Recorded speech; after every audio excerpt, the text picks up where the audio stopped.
The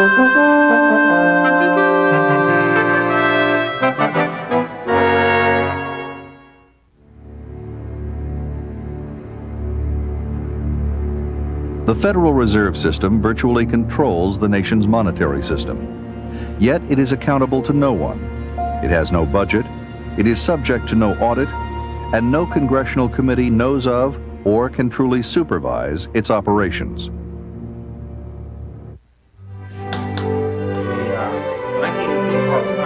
These are the words of the late Professor Murray N. Rothbard, economist and academic vice president of the Ludwig von Mises Institute. The Institute is dedicated to the ideals of a free market and sound money. This program is dedicated to the memory of Murray N. Rothbard and his prolific work on money and banking.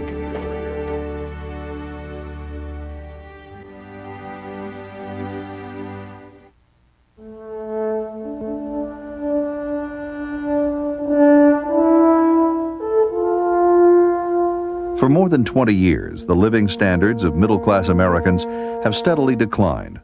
Incomes have remained flat or fallen, and the opportunities and security we once took for granted have begun to fade.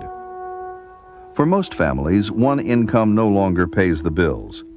It requires two or more incomes to afford a home, pay medical and child care expenses, and put children through school. Unless present trends change, young workers are unlikely to ever live as well as their parents. Good jobs with a future are harder to come by. Education doesn't count for what it once did. Taxes continue to rise, while Social Security is going bankrupt. Private pensions are no longer reliable. Economic volatility and uncertainty are on the rise. Politicians espouse numerous theories about the cause of this country's economic woes. Seldom, however, do these officials look below the surface. The roots of our economic ills can be traced to central banking and our present monetary system. The Federal Reserve claims to manage our money. Instead, it makes our money worth less and less every day.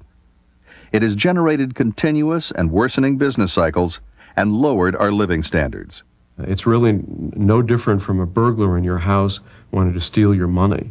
That's what the Federal Reserve does. It depreciates your savings, it takes away your economic security, and it ought to be treated as an institution that does that rather than something of alleged benefit. Money is supposed to serve as a reliable standard of economic value, not a source of instability.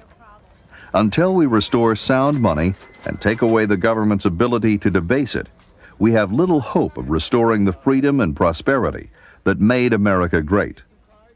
And we really have a choice of what we want in money. Do we want money that's going to be losing its value every year, or do we want money that's going to be gaining in value? If you are happy with your money losing value, then you want the present system.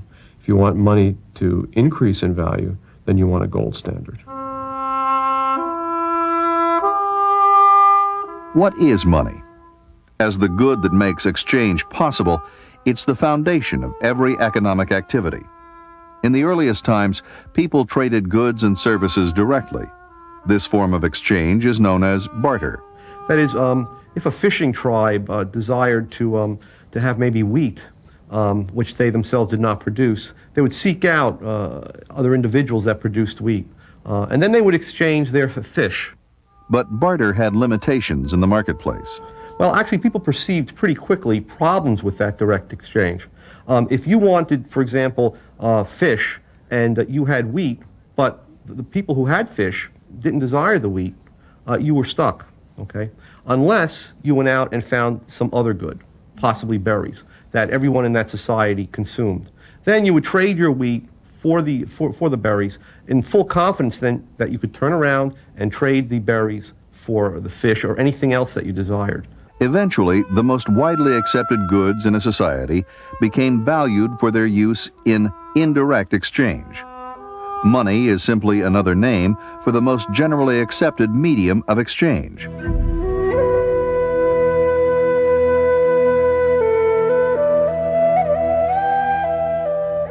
Throughout history, many goods have served as money.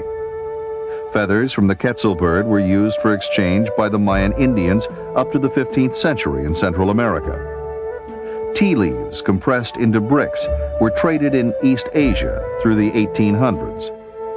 Wampum shells were money to North American Indians, while early American colonists traded beaver pelts, which had a high value both at home and abroad. Metal coins first emerged in Greece and Asia Minor during the 7th century BC. Gold and silver were valued for their use and beauty in jewelry and the decorative arts. They were durable, easily divisible, and limited in supply. These precious metals also had a high value-to-weight ratio, making them easily transportable. You might think back, or we can think back to a time when iron was used as money, for example, in Africa. But imagine going into Sears Roebuck and trying to purchase, let's say, a lawnmower for $350. That would take a ton of iron, whereas it would only take an ounce of gold. In 1536, less than 50 years after Christopher Columbus set foot on American soil, a Spanish mint in Mexico City struck the first coins made in the New World. These silver coins eventually found their way into the British colonies. Great Britain's mercantilist policies deliberately tried to keep precious metals out of America, so the Spanish milled dollar became the unofficial currency. It was often divided into 8 pieces for smaller transactions, hence the term pieces of 8, with 1/4 of the coin being 2 bits. In 1792, Thomas Jefferson adopted the dollar as this country's official monetary unit. He looked around, he investigated to see what were the American people using as money, and that was the dollar. And so that's why that dollar became the standard of the United States. And we went onto a gold and silver standard and started minting gold coins with the American Eagle, the $10 gold coin. Jefferson, in particular, spoke eloquently of the dangers of paper money. During the War for Independence, the Continental Congress printed vast sums of paper money out of thin air to finance the Army. The diluted money supply naturally depreciated to almost nothing, leading to the phrase, "not worth a Continental." And the people who held on to these notes, who tended to be patriotic Americans, wanted America to be free of British control, lost everything. Whereas the Tories, who wanted nothing to do with this American government money and immediately got rid of it, were benefited. And Pelatiah Webster, the first American economist, and others who looked at this saw that this paper money, unbacked by gold, was extremely dangerous. As early as the 16th century in Europe, goldsmiths stored gold coins for their customers for a fee and issued receipts for the gold to the depositor. Thus began the use of paper as money. In other words, if you came in and deposited 10 ounces of gold for safekeeping, you got back receipts in the amount of 10 gold ounces. Okay? And those receipts entitled you to instantaneously redeem that gold. These receipts soon became widely accepted as a means of exchange, since it was easier and safer to use the receipts for significant transactions. This was the origin of banknotes as money substitutes. These first bankers then took this process one step further. In effect, if the goldsmith had 1,000 ounces of gold and 1,000 ounces of legitimate receipts being held by the depositor of that gold, he could increase his profits by merely printing up another 1,000 ounces worth of receipts and lending them out. Okay? In which case you would effectively get 50% reserve banking or fractional reserve banking. Only a fraction, 50% of the receipts were now backed by gold. There was no longer a 1-to-1 ratio of paper to gold. Now there could be 3 or 4 pieces of paper in circulation for every unit of gold in the vault. These bankers were no longer simply storing or warehousing gold for a fee. They were artificially inflating the money supply and loaning out these phony receipts at interest. This system became known as fractional reserve banking and was later transported to the early American colonies. It formed the root of American commercial banking and ultimately the Federal Reserve System. This is a fraudulent system. It's not allowed in any other business. If you had a grain warehouse that had loaned out the grain it was supposed to have in storage, that's considered criminal. The guy'd go to jail. But the banks are the one industry that's allowed to get away with this and to profit from it.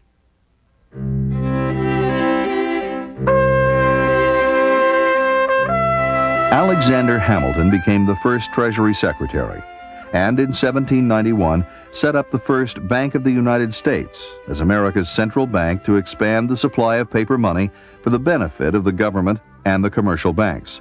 Alexander Hamilton believed in a strong central government, and he saw a central bank as one of the means by which the government could be centralized and by which its power could be expressed. Thomas Jefferson opposed this view. He saw a central bank as an undemocratic tool of the northeastern banking establishment.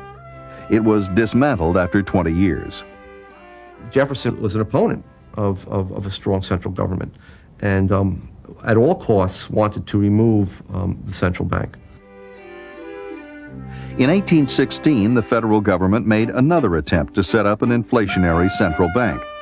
But this second Bank of the United States was denounced by President Andrew Jackson as a monster bank for benefiting a few at the expense of many.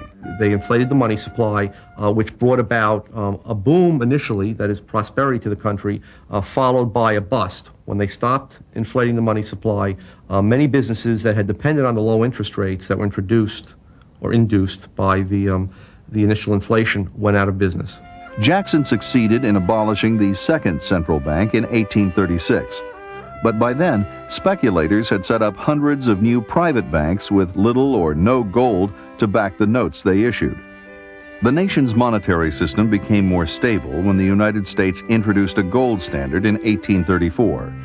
The dollar was worth approximately 1/20th of an ounce of gold. The gold standard was understood by the Founding Fathers, by Andrew Jackson and others, as being a money of the people. That is, it was a hard money, a money that could not be tampered with, that could not be inflated to permit government expenditures skyrocketing. But by 1862, Abraham Lincoln needed to fund his invasion of the South.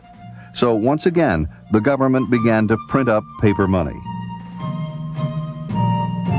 Basically, the United States went off the gold standard in order to finance the Civil War. Okay, and you'll find in history that almost every large war, every major war, has involved a departure from the gold standard, because the gold standard puts strict limits on government financing. Lincoln's notes became known as greenbacks because they were printed in green ink rather than the usual black ink on the reverse side.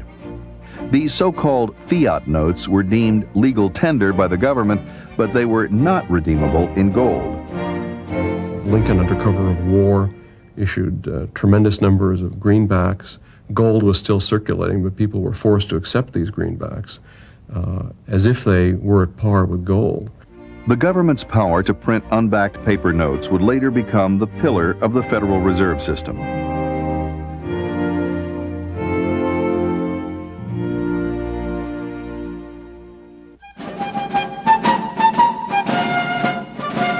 After the Civil War, the nation's monetary system became sounder when the U.S. adopted a gold standard. We went back on the gold standard in 1879 and had probably the greatest period of growth and of prosperity ever in the country's history. For nearly 20 years, the total output of goods and services grew at an unprecedented rate of 4% per year. The reason being that with a sound money and without the ability to manipulate the interest rate, we had a lot of genuine saving and investment, which then led to more capital goods and higher labor productivity in the United States. In the midst of this prosperity, the big industrialists and financiers were plotting to expand their empires with the help of government. With the passage of the Interstate Commerce Act of 1887, the large railroads succeeded in blocking their smaller competitors through regulation. The ICC was put in place in order to protect the railroad owners from competition. Okay, it was not the case that it was going to protect consumers or shippers. In fact, consumers were hurt because ultimately, with higher railroad rates, they were forced to pay higher prices for the goods and services that were shipped across the country. By 1896, they were poised to do the same thing with the banks. Two camps emerged as leaders in this economic war. They were led by J.P. Morgan, the world's most powerful private banker, and John D. Rockefeller, the oil tycoon. Morgan and Rockefeller were great adversaries, but despite their business differences, they both favored a central bank. They wanted cheap credit and an inflated money supply to finance the expansion of their empires. Together, they led the campaign to sell the idea to the American public, which later led to the founding of the Federal Reserve. If the American people got wind of the fact that this bank was not in their interests, okay, if in fact they understood that it was in the interests of the financial elites who would use it to inflate the money supply and in doing so increase their own revenues, they would have been held to pay. The legislation would have never passed under those conditions. So it had to be sold to the American people as a way of making their currency more elastic. The bank reform campaign received a boost in 1907 when there was a run on some of New York's biggest banks thanks to their fractional reserves. Panic spread among depositors who got wind of the bank's insolvency and tried to withdraw their money. The Knickerbocker Trust failed, and two other institutions went to the brink of bankruptcy despite a $35 million bailout from J.P. Morgan. Wall Street swiftly adopted the fear of bank failures to sell the idea of a central bank, or lender of last resort, to the American public. And so the Federal Reserve was to be the lender of last resort. In case any bank got into trouble, they wouldn't have to worry. They'd get the cash from Washington, D.C. The question is, however, whether it is really desirable to have such a thing as a lender of last resort. The correct position appears to me that every single bank should be responsible for its own debts and contractual obligations. And if banks, through imprudent policy, then go bankrupt, this should not be considered a bad thing, but in fact considered to be a magnificent thing, because bankruptcies, the danger of bankruptcies, is precisely what makes banks adhere to sound policies. Bank runs and failures continued at an alarming rate. In 1908, the National Monetary Commission, headed by John D. Rockefeller Jr.'s father-in-law, Senator Nelson Aldrich, was set up to push for a central bank.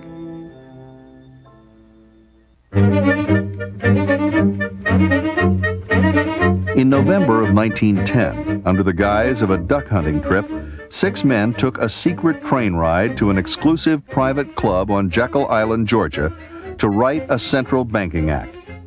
The classified gathering read like a who's who of American banking. There were 2 Rockefeller men, Aldrich and Frank Vanderlip of the National City Bank of New York, 2 Morgan men, Henry P. Davidson from Morgan Bank and Charles D. Norton, president of Morgan's First National Bank of New York, Paul Warburg, a Kuhn Loeb partner, and Assistant Treasury Secretary A.P. Andrew, who was friendly to both camps. They spent a week at the luxurious club as Morgan's guests, crafting the proposals that would form the basis of the Federal Reserve System. It would be 3 years before their vision was realized. Just before Christmas 1913, the Federal Reserve Act was passed by Congress and signed by President Wilson. It established a Federal Reserve System to oversee monetary policy and regulate the commercial banks. It's no coincidence that the Federal Reserve System was established by the Wilson administration. This was the height of the Progressive era, a time of tremendous government expansion and of special interest deals in Washington. There are 12 regional reserve banks concentrated in the East and the Midwest. The Board of Governors of the Federal Reserve controls and coordinates their activities. The board is made up of 7 members appointed by the president. Even though there were 12 regional banks, Wall Street soon ran the show. As president of the New York Fed, Morgan protege Benjamin Strong seized control of the board's open market committee operations. Strong would remain the dominant force at the Fed until his death in 1928. The Federal Open Market Committee, now based in Washington, directs the Fed's most important instrument of monetary policy, the purchase and sale of government securities on the open market. To increase the supply of money and credit, that is, to inflate, the Fed buys government securities from a few hand-picked firms with newly created money. To tighten money and credit, the Fed sells securities. In this, it can act on its own discretion. Every government wants the ability to create new money. Okay? It's an alternative to raising taxes. Taxes, as we said, when they're raised, tend to evoke a lot of resistance among the public. It's much less painless to increase the money supply. The effects, the negative effects, don't occur until 6 months, a year, 2 years later, at which time the increasing prices can be blamed on other factors, the weather, speculators, and so on. Another device the Fed uses to control the amount of money in circulation is setting the discount rate. This is the interest rate charged to member banks when they borrow short-term from the so-called discount window. If the Fed lowers the discount rate for its loans, commercial banks will likely borrow more from the Fed. This increases the amount of funds banks have to lend. Bank credit thus becomes cheaper, as reflected in lower interest rates on bank loans and credit cards. The increase in funds available for banks to lend also increases the amount of money in the economy. The Fed can also manipulate the nation's money supply by raising or lowering the reserve requirement. Banks are required to set aside a percentage of their deposits as reserves to meet depositors' demands. When the Fed was established in 1913, it cut reserve requirements in half over the next 4 years, doubling the money supply by the end of World War I.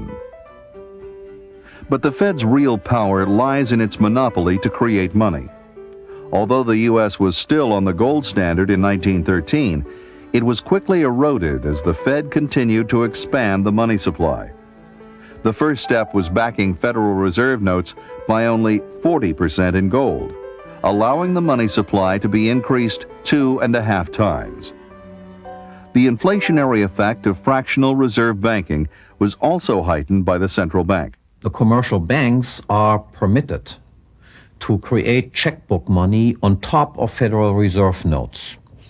That is to say, the commercial banks are only obliged by law to hold reserves in the form of Federal Reserve notes of 10% to back all demand deposits that they have.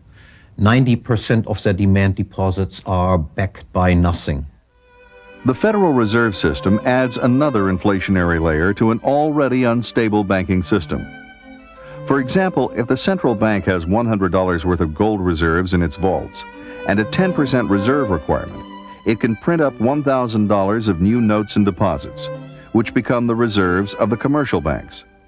The commercial banks take this $1,000, and if they're required to hold 10% again in reserve, they can multiply the $1,000 into $10,000 through fractional reserve loans.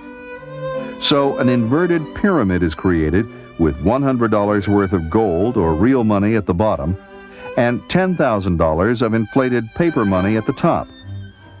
As this $10,000 in new paper money circulates in the economy, it drives prices up, therefore reducing the buying power of ordinary citizens.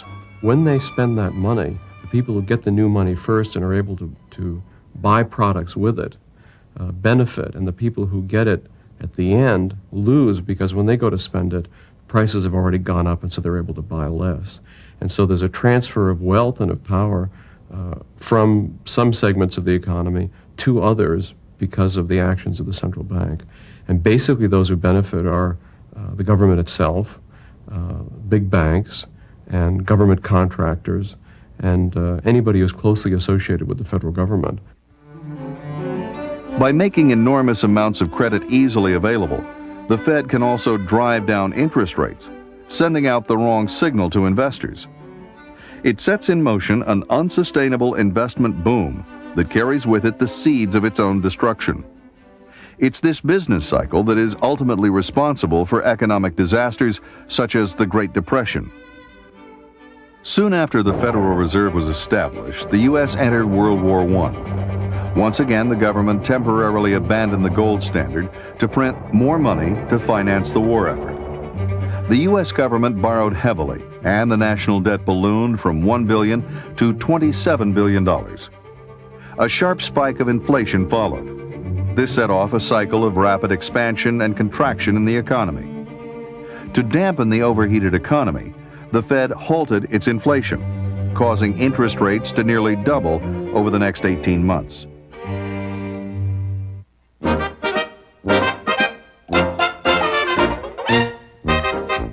By 1921, the market began to recover. New technology helped to increase productivity. Markets developed for new cars and appliances.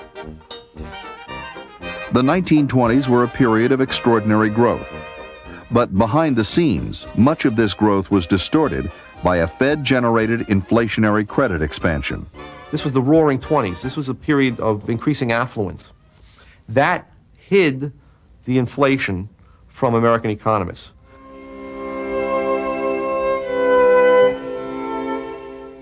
The Fed-generated bubble burst in the Wall Street crash of October 1929. Speculators who had borrowed money to buy shares when bank credit was readily available saw the stock market lose 1/3 of its value. Bank loans totaling $7 billion were outstanding. As the speculators defaulted on their loans, bank failures spiraled, and the Great Depression set in.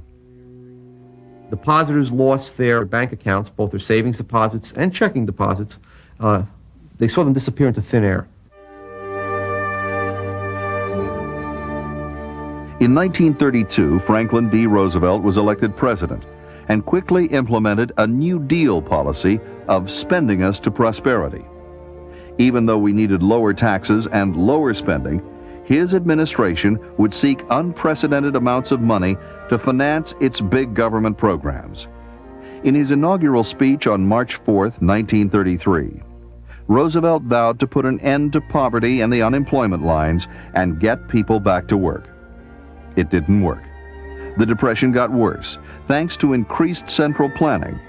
FDR only succeeded in making the monetary system even less sound. Just after taking office, the president declared a 4-day nationwide bank holiday, absolving the bankrupt fractional reserve banks of any need to repay their depositors. But before the banks reopened, the Roosevelt administration had to come up with a scheme that would lead people to believe that new deposits would be safe. It created the Federal Deposit Insurance Corporation to lull the public into a sense of security. In reality, the Federal Deposit Insurance Corporation holds just 0.5% of all the deposits it insures. But what people are counting on is that the Fed, as the lender of last resort, would step in and print whatever money would be necessary to prevent a massive bank run.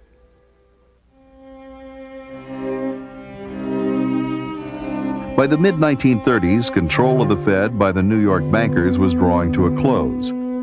The Morgan era ended when President Roosevelt, who was no friend of the Morgans, appointed Mariner Eccles as its governor. Eccles, a Republican from Utah, moved the activities of the Open Market Committee to Washington. President Roosevelt was on hand for the dedication of a new $3.5 million building to house the Fed. I dedicate this building today to progress toward the ideal of an America in which every worker will be able to provide his family at all times with an ever-rising standard of American comfort. 1933 also marked the beginning of the end for the gold standard. There was no end to Roosevelt's appetite for spending on such New Deal programs as the gigantic $13 billion Tennessee Valley Authority, which flooded vast areas of productive farmland to provide government-subsidized electricity. The Works Progress Administration, which spent $11 billion on make-work jobs and pork-barrel public works. But the U.S. currency was tied to gold, which limited the amount of money the Fed could print to pay for these costly projects. So the government scrapped the gold standard for American citizens in 1933, and then Roosevelt confiscated the people's gold.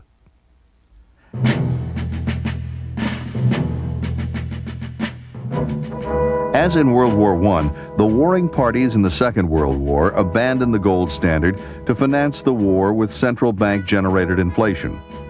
After the war, there was an attempt to use the prestige of the gold standard to establish a global inflationary system. The world's financial leaders met at Bretton Woods in New Hampshire under the direction of the famous economist John Maynard Keynes.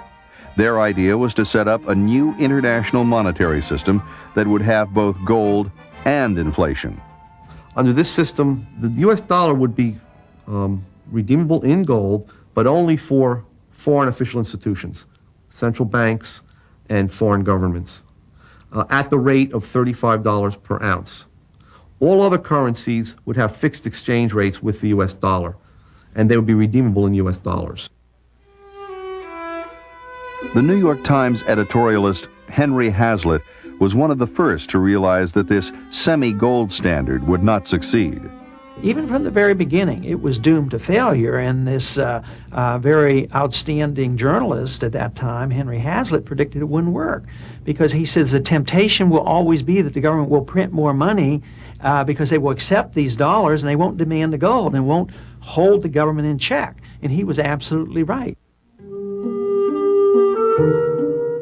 During the 1960s, the U.S. government was trying to meet the cost of massive social welfare programs at home and the Vietnam War abroad. By printing more money, President Lyndon Johnson believed, the U.S. government could accomplish its goals without raising taxes, which may have caused a taxpayer revolt. In other words, it could have both guns and butter. We will make sure that every dollar is spent with the thrift and with the common sense which recognizes how hard the taxpayer worked in order to earn it. But the more money the U.S. printed, the more it eroded the value of the dollar. Nervous foreigners began redeeming their dollars in gold, as they were entitled to do under the Bretton Woods Agreement. After paying out billions in gold, the U.S. was left with $36 billion worth of outstanding debt to foreign creditors and gold reserves worth just $18 billion. Rather than stop the inflation, in 1971, President Richard Nixon refused to redeem any more dollars. I have directed Secretary Connally to suspend temporarily the convertibility of the dollar into gold or other reserve assets, except in amounts and conditions determined to be in the interest of monetary stability and in the best interest of the United States. It was the death knell for the Bretton Woods semi-gold standard, and a triumph for the Federal Reserve. The dollar would no longer have even the illusion of a fixed value against other currencies. It would float against them, causing even more dislocation in foreign trade and massive uncertainties for businessmen. Worse, the final check on dollar creation disappeared, creating endless possibilities for inflation. It's running at more than 300% since 1971, thanks to the Fed's power to create money out of thin air and to insured deposits. No U.S. federal budget has been balanced since it abandoned the gold standard. I don't think that that's something that enhances the efficiency of our economy. I believe that the best money is a market-determined money, okay, such as we had under the gold standard.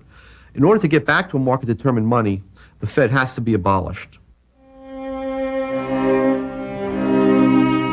There is not now, nor has there ever been, any direct control over the Fed by the President or Congress. The meetings of the Federal Reserve Board are held in secret, and nobody knows exactly what goes on. If you watch the business report every night, commentators are constantly speculating about what the Fed might do. all eyes were on Washington today as the Federal Reserve met to decide the future direction of interest rates. Most economists expect the Fed to leave monetary policy unchanged. It has spawned a whole industry of Fed watchers who try to second-guess the Fed. Federal Reserve has been surrounded by secrecy ever since its planning, its installation, and its operations to the present day. And the reason is because they can't tell the truth. If they told the truth, there'd be a revolution and there'd be a bunch of Americans there ready to all toss them out of the building. A recent attempt to open the Fed to public scrutiny came in 1993. The head of the House Banking Committee, Representative Henry Gonzalez of Texas, called for an independent audit of the Fed's operations. He wanted the proceedings of the Open Market Committee videotaped, with detailed minutes released within a week instead of vague summaries issued several weeks later. Gonzalez also proposed that the president choose the 12 heads of the Fed's regional banks instead of powerful bankers. Predictably, Fed Chairman Alan Greenspan resisted the changes. What was surprising was President Bill Clinton's position. He declared the reforms would, quote, run the risk of undermining market confidence in the Fed.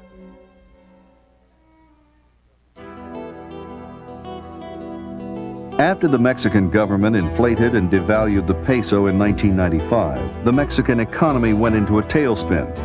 Alan Greenspan lobbied Congress and the Clinton administration for a $52 billion bailout. As it turned out, the Fed's member banks held as much as $26 billion in Mexican debt. With no choice in the matter, American taxpayers and savers paid the bill. The congressmen themselves, from my experience there, they're pretty naive and they don't understand it. The few that have to, like the chairman of the banking committee, is aware of this and goes along with it, and they continue to perpetuate this myth that the Federal Reserve brings about stability and they do good things for economic growth, even though they're the culprits. They're the ones who have caused all the problems. They're the ones who caused the recession, the unemployment, and the downsizing of business and all the ill effects that we have to witness. But their PR job is excellent because they have convinced most congressmen that they are very necessary to maintain stability and economic growth and all these wonderful things that they claim credit for. It is clear that the United States cannot rely on Alan Greenspan or any other Fed chairman to fight the chronic inflation that has wrecked our savings, distorted our economy, redistributed income and wealth, and brought us devastating booms and busts. Despite the established view, Greenspan, the Fed, and big commercial bankers are not the inflation fighters they pretend to be. The Fed and its allied banks are not part of the solution to inflation in the business cycle. They are the problem itself. To limit chronic inflation and boom-bust business cycles, the currency must be backed 100% by gold. That would remove the Fed's ability to print money, which amounts to no more than legalized counterfeiting. Instead, there would be a monetary system where gold serves to anchor the dollar, rather than the fiat reserves created by the Fed. If we were to establish a real gold standard, the average American family would benefit tremendously. First of all, there'd be more jobs, better jobs, more secure jobs, more business opportunities, no more business cycle, no more recessions and depressions.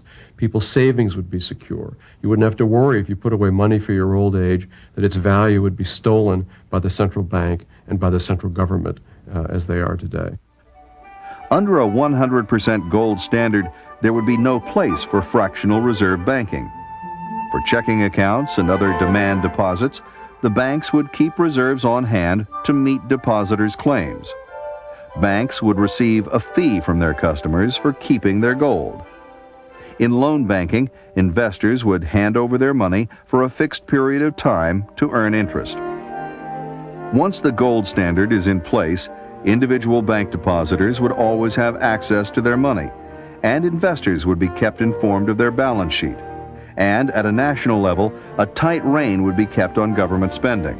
You have relatively price stability. You have a stable purchasing power for the money. You eliminate the business cycle. You have reasonable interest rates rather than gyrating interest rates, and you get rid of the political manipulation of interest rates and the political manipulation of the money supply.